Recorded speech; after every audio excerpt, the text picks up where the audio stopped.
la féminité. Et la petite.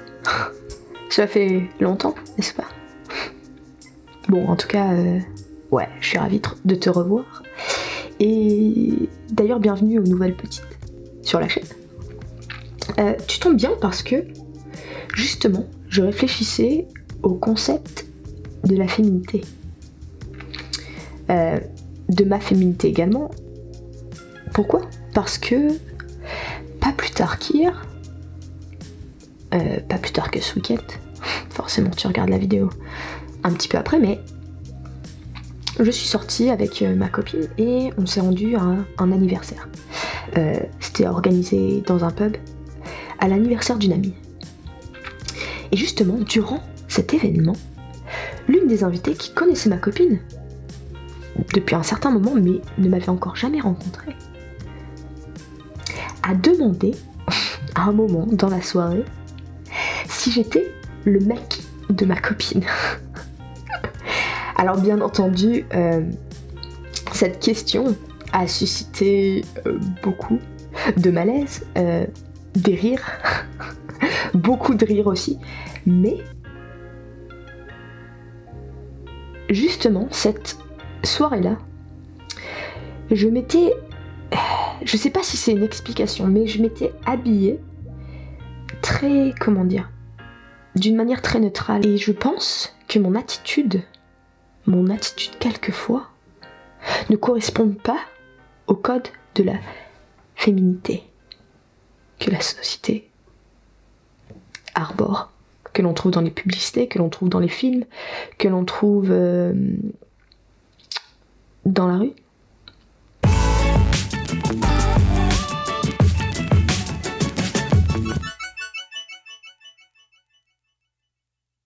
Mais avant de rentrer dans le vif du sujet, la petite, tu sais très bien que nous allons sélectionner un petit commentaire. Nous sélectionnons aujourd'hui celui de Eiko Tsunemi, qui a répondu en dessous de la vidéo « Pourquoi les cheveux courts après un coming out ?» J'ai grave envie de les couper. Seulement je pense pas que mes parents vont me laisser faire. Smiley neutral. Écoute Eiko, si tu as au-dessus de 17-18 ans, je pense que tu devrais le faire sans pour autant te préoccuper du regard des autres. En revanche, si tu es en dessous de 16-17 ans, malheureusement tu n'as pas forcément les fonds, tu ne peux pas forcément aller au coiffeur comme tu veux. C'est vrai que ça va être compliqué. Néanmoins, même si tu es encore sous le contrôle parental, tu peux toujours demander. Une question, ça ne tue personne, et au moins tu seras fixé. Quitte à devoir remettre ces plans-là pour le futur, mais au moins tu auras ta réponse. Bon courage Eiko. Mais peu importe, revenons à nos moutons en carpette. Merde, c'est pas très vegan cette expression. La féminité. Il est vrai que du point de vue de la société, du point de vue, j'imagine, d'un bon nombre de parents, de voisins, de connaissances, la féminité c'est un peu... c'est Britney Spears. C'est Shakira qui se roule dans le sable avec le corps à moitié mouillé et à moitié dénudé. C'est Ariana Grande avec ses longs cils et son maquillage et ses longs cheveux qui descendent jusqu'à ses fesses. Ouais, c'est ça la féminité dans la société. C'est ça. Mais qu'en est-il de ma féminité ? Bon, forcément, je suis retournée un peu dans mon passé, tu vois. C'est vrai qu'en étant enfant, jusqu'à ma 6e, j'en avais rien à foutre, en fait, de ce concept de la féminité. En fait, non, je me battais contre cette féminité. Je ne voulais pas être... Je ne voulais pas être traitée comme une entité féminine. Alors je me suis habillée longuement avec des vêtements de garçon. J'allais beaucoup dans le rayon garçon, voilà. J'essayais d'être une entité neutre. Mais j'aimais beaucoup lorsque les gens ne savaient pas trop. quoi penser. J'avais beaucoup de baguilles, j'avais des cheveux mi-longs. J'étais beaucoup dans le entre-deux. Et c'est vrai que avec mon prénom, Eva, qui est très féminin, avec ma carte d'identité, avec le petit F dessus. Non, j'avais pas de carte d'identité, mais tous mes papiers avaient le petit F dessus. Toutes mes connaissances savaient que j'étais un F, tu vois. Et je pense que avec les habits, ça me permettait de me battre contre les stéréotypes qu'on voulait m'implanter. Ne pas courir comme un garçon. Ne pas pouvoir jouer comme un garçon, ne pas pouvoir jouer au foot, ne pas pouvoir faire des blagues comme un garçon, ne pas devoir rester calme, devoir s'occuper d'un bébé d'un faux bébé dans une poussette. Et oui, jusqu'à mon collège, je me battais contre cette féminité-là. Je ne la comprenais pas. Et ensuite est arrivée l'époque de la 5e. L'époque où tous les esprits des enfants s'entretuent entre eux. Parce que ils se sentent tous un peu perdus dans leur corps et dans leurs pensées et dans leur famille. La féminité, cette féminité-là, au début, je la haïssais et j'ai commencé à la rechercher. Parce que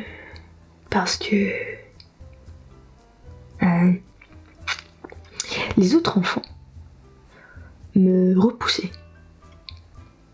Moralement, mes amis me repoussaient parce qu'ils ne comprenaient plus, je pense, mes agissements. Ils ne comprenaient pas pourquoi je ne m'alignais pas à tout le monde, au style de tout le monde, aux mentalités de tout le monde. Pourquoi je ne traînais pas avec d'autres filles, pourquoi je voulais toujours faire des trucs de garçon. Et de ce fait, et du fait du malaise de mon jeune âge, de mes 11 ans, j'ai voulu rechercher cette féminité. Alors d'abord, j'ai voulu rechercher les faveurs des garçons. Mais forcément, mon look ne correspondait pas.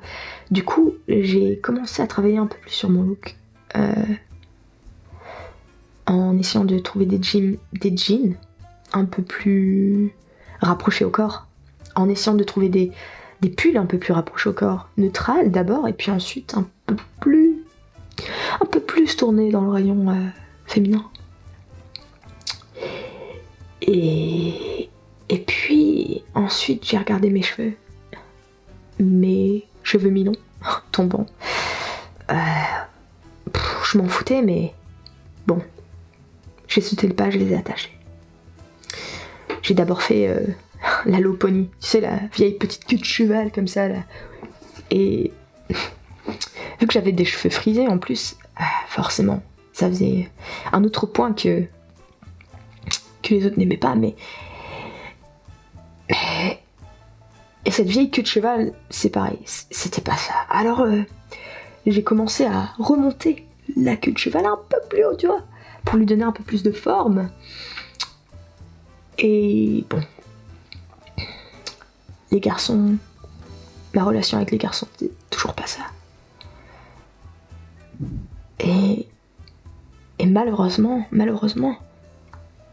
mon attitude ne correspondait toujours pas à cette féminité que les autres arboraient. Cette grâce que les filles avaient, cette manière de parler, la manière dont je marchais ne correspondait absolument pas à la féminité recherchée, que je recherchais. Et pendant longtemps, j'ai été dans cette recherche. J'ai commencé à m'interroger un peu plus sur les couleurs utilisées. J'ai touché un peu plus de couleurs, j'ai tenté de changer un peu mes vêtements, j'ai tenté de... Et j'en suis venue au point du maquillage. Fin de 3e, ouais. Je pense que c'était ça qui me manquait. Seulement, j'avais eu une identité tellement forte, en fait, dans le collège, là où j'étais, dans ce petit collège de petite ville où tout le monde se connaissait, que je ne pouvais pas, mentalement, j'étais oppressée par l'idée que les autres allaient remarquer ce changement et allaient forcément faire des commentaires dessus, peu importe les choix que j'allais faire. Du coup, j'ai pris la décision d'attendre le changement d'établissement, d'attendre le lycée, pour pouvoir faire des changements radicaux. Arrivé au lycée, premier jour de seconde, changement radical, j'ai mis le paquet. Au moins, j'étais sûre de tomber dans un environnement tout nouveau, où personne n'aurait d'a priori sur moi.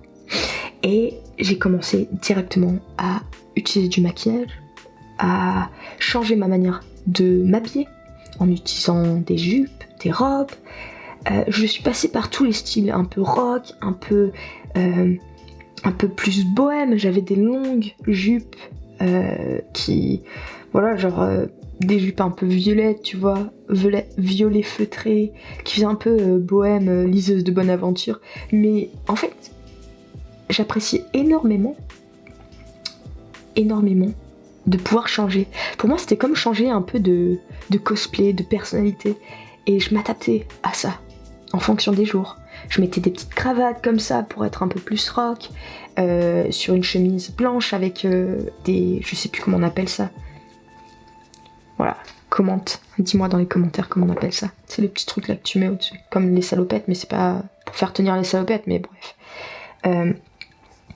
Et enfin la touche finale qui manquait à cette féminité que je recherchais tant, c'était les talons.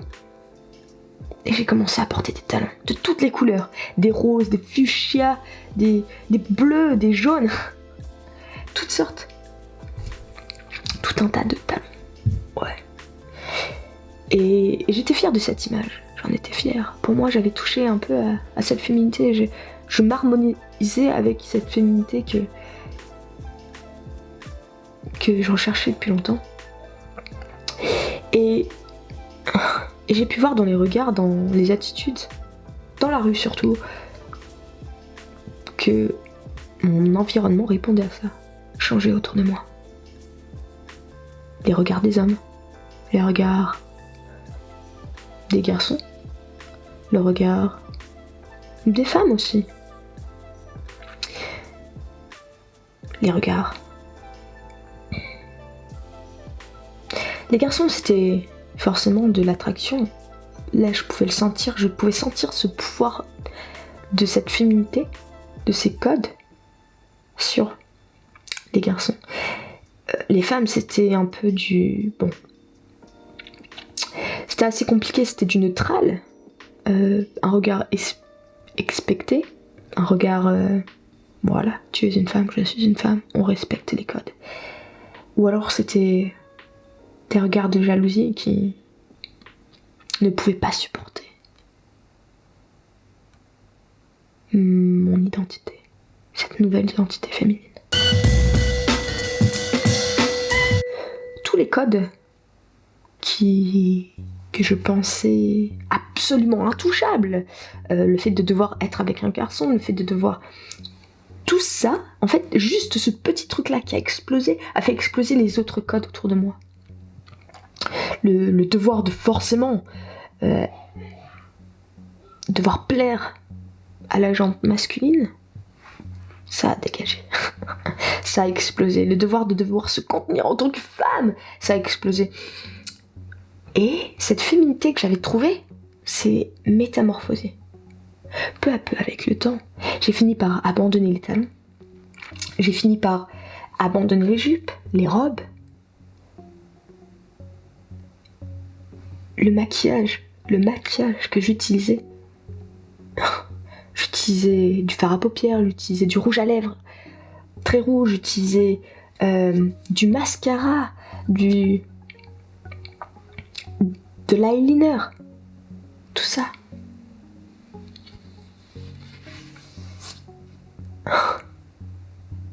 C'est métamorphosé.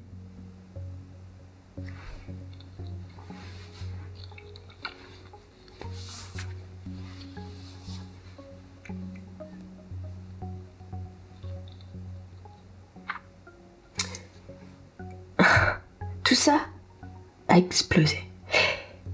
Et puis, je pourrais même rajouter que durant ces années où je cherchais ma féminité, j'avais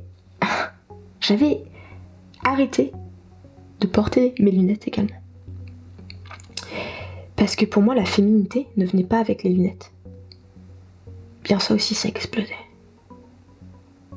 Peu à peu, c'est comme si mon moi qui repoussait la féminité, les codes de la féminité, et le moi qui, en fait, s'était un peu marié avec cette féminité, s'était retrouvés ensemble pour ne former plus qu'un. Et ouais, je suis partie, j'ai coupé mes cheveux, ces cheveux longs, cette queue de cheval, je l'ai coupé, j'ai arrêté peu à peu de porter du maquillage, j'ai arrêté de porter des jupes, des robes, j'ai laissé mes talons de côté. Et tout ça, ça s'est fait vraiment depuis mes 18 ans jusqu'à mes 24 ans. Tout ça, ça s'est fait vraiment sur une longue période. J'ai pas convergé comme ça, mais ça s'est fait sur au moins 5, 6 ans. 18 jusqu'à 24, ça fait 6. Depuis, ça s'est fait sur 6 ans. Et maintenant, tu vois, si je devais aller très très profond dans cette pensée, je pourrais même dire que ma féminité à moi, cette nouvelle féminité que j'ai. Alors maintenant, le style que j'arbore, j'aime beaucoup le catégoriser comme androgyne parce que ça me permet de pouvoir un peu aller dans tous les rayons. Ouais. Je peux aller dans tous les rayons, je peux me marier de nouveau avec le maquillage, je peux porter des baskets ou des gros hoodies. Je peux mettre une casquette et sortir avec une jupe. Pour moi, l'androgynité me permet de faire tout ça. Et je sens toujours ces codes. Non, pas ces codes. Je me sens toujours, au fond de moi, profondément féminine, peu importe quoi que je fasse. Mais pas féminine avec ces codes-là, tu vois, avec les codes que Lara Fabian a, ou les codes que, je sais pas, Eva Longoria représente. Non, pour moi, c'est pas ça la féminité. Pour moi, ma féminité, c'est cette féminité qui te pousse à soulever des montagnes. À l'heure actuelle, je suis quand même pas mal retournée du côté de cet ancien moi qui arborait beaucoup de vêtements très neutrales, très virils. Et je pense aussi, si je vais très loin dans cette pensée,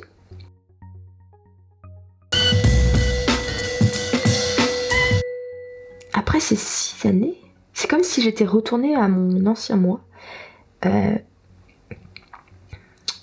qui n'avait pas envie de devoir respecter ses codes, de cet ancien moi qui voulait avoir le droit de porter des baguettes si elle en avait envie. Et je pense quand même qu'avec le temps, ma féminité, elle a aussi explosé au bout d'un moment à cause de ses regards. Tu sais. Mais oui, tu sais, ces regards d'homme dont je te parlais au début. Ces regards intenses. Ces regards qui te suivent, qui ne te lâchent plus, qui te transpercent.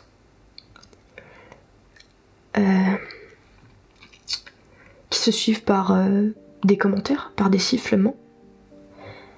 Ces regards-là, je me rappelle quand, en fonction de comment je m'habillais, ils étaient plus intenses, plus nombreux, plus virulents. Et petit à petit, j'ai commencé à ne plus les supporter. Et ma technique pour arrêter de les supporter, en devenant adulte, en ayant des formes qui devenaient... qui se concrétisaient, la seule technique que j'ai trouvée, c'était de, justement, retourner vers cet ancien moi également. Donc comme conclusion, ma petite, la conclusion de ma féminité, elle est due à... Elle est le produit de ces codes. Elle est le produit de ces codes féminins de la société, ouais. Elle est le produit de ces codes masculins de la société, en effet. Elle est un peu leur symbiose, mais elle est aussi, je pense, le produit de ces regards masculins qui l'a traqué incessamment à plusieurs. Et je pense que justement j'ai repoussé de nouveau un petit peu plus cette féminité, quelquefois, parfois,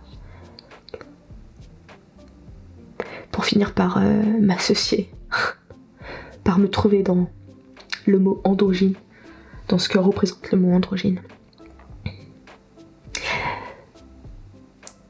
Ouais, je pense que c'est ça ma féminité.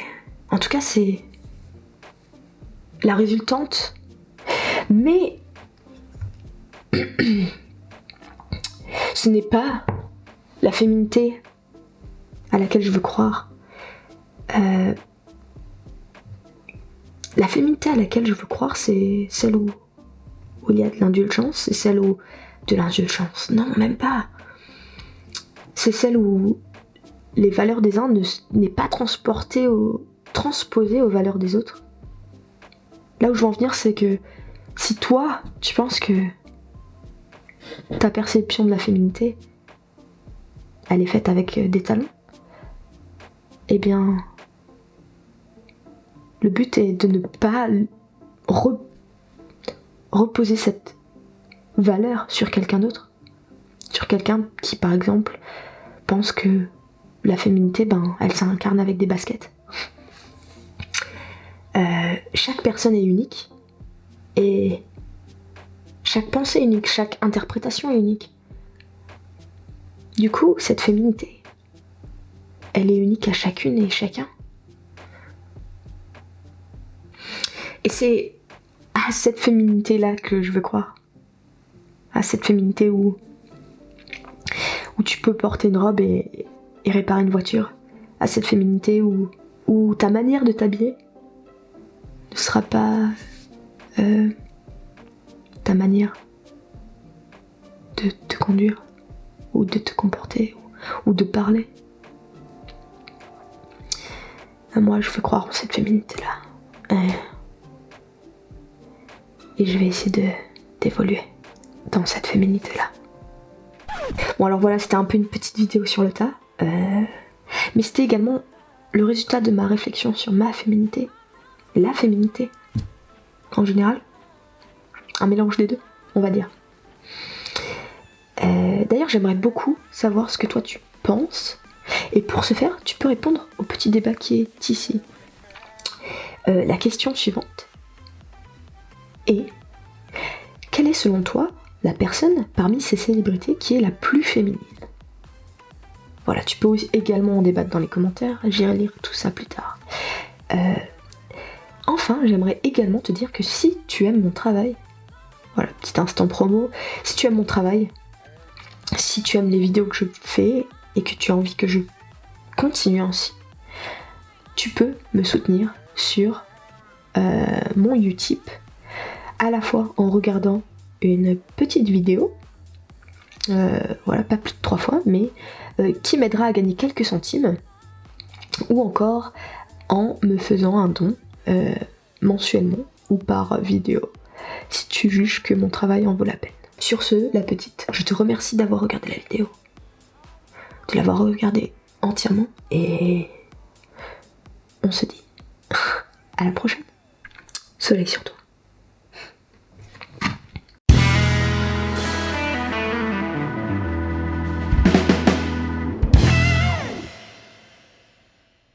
T'es encore là?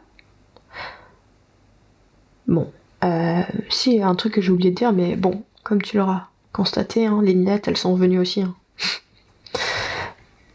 C'est vrai qu'au final,